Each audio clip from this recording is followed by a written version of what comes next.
तर एवढा मोठा नाक कुठं निघाला तर व्हिडिओ शेवटपर्यंत बघा. तर नमस्कार भावांनो आणि बहिणींनो. काका म्हणे का चला मळ्यामध्ये चक्कर मारून येऊ. झोपेलच होतो मी, झोपातून उठलो आणि पाऊस उघडला, निघालो मळ्यामध्ये चक्कर मारायला. तर गावाच्या नदीला असा भरपूर असा पूर आलेलाच होता. बघू शकता तुम्ही कशा प्रकारे पूर आलेला आहे. रस्त्यावरून पूर्णपणे पाणी वाहत आहे. तर व्हिडिओ शेवटपर्यंत बघा. मळ्यामध्ये पोहोचल्यानंतर आहे ना, आपल्या ऊसातून तर एवढं पाणी चाललं होतं ना, एकदम खतरनाक पाणी चाललेलं होतं. बघू शकता तुम्ही कशा प्रकारे पाणी चाललंय. एकदम जोरदार, बांध पण फुटून गेलाय जोरदार. एकदम जोरात पाणी चालू आहे ऊसामधून. तर पाऊस पण खूप झाला. तुमच्याकडे झाला का नाही तेवढं कमेंट मध्ये नक्की सांगा. इकडं शेतकऱ्यांचे हाल बघू शकता तुम्ही. कांद्यामध्ये पण खूप पाणी तुंबलेलं आहे. कांदे पण वाहून गेलेले. सध्या शेतकरी ना एकदम तोट्यामध्ये आलेला आहे. शेतकऱ्यांच्या मालांना पण भाव नाही, काहीच नाही. एकदम शेतकरी असा तोट्यामध्ये आलेला आहे. कुठल्याच प्रकारे इन्कम सोर्स नाही शेतकऱ्याला. तर बघू शकता तुम्ही कशा प्रकारे पाणी तुंबलेलं आहे. कांद्यामध्ये, ऊसामध्ये जवळजवळ गुडघे एवढं पाणी तुंबलेलं आहे. ऊसामध्ये,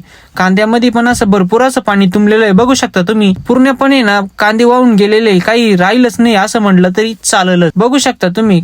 काय दिसतंय का तुम्हाला काही त्याच्यात कांदे वगैरे दिसतंय का नाही तेवढं कमेंट मध्ये नक्की सांगा. शेतकरी सध्या खूप तोट्यामध्ये गेलेला आहे. व्हिडिओ जास्तीत जास्त शेअर करा. लवकर पंचनामे चालू झाले पाहिजे याची आपल्या शेतकऱ्यांनी काळजी घ्यायची आणि व्हिडिओ जास्तीत जास्त शेअर करायचा आहे.